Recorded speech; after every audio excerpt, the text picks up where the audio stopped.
Mr. Vice President, India is compelled to exercise its right of reply in response to references made to it by Pakistan and the OIC.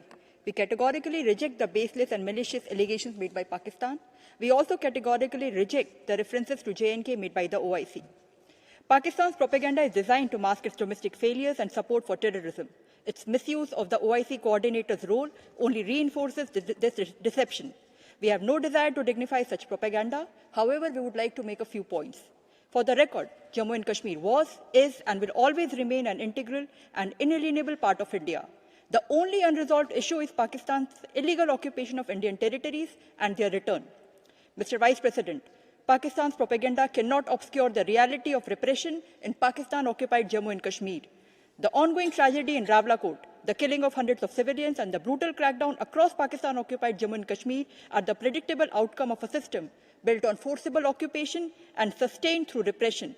Decades of military land grabs, demographic engineering, and the denial of basic freedoms have brought matters to a point where even demands for bread, electricity, rights, and dignity are met with bullets and brutality.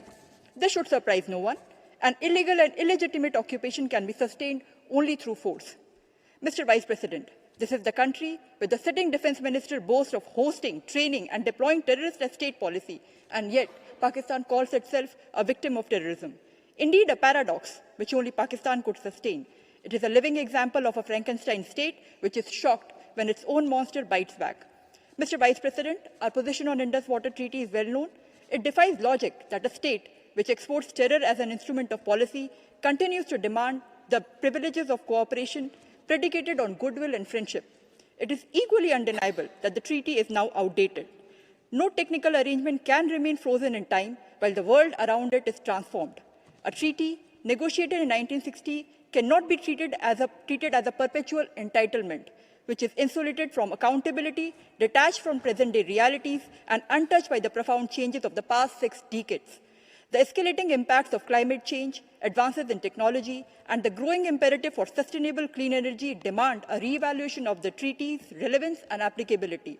Mr. Vice President, instead of coveting Indian territories, Pakistan would serve itself and its people far better by putting its own house in order. Its seasonal theatrics in this council have long outlived any novelty. Thank you.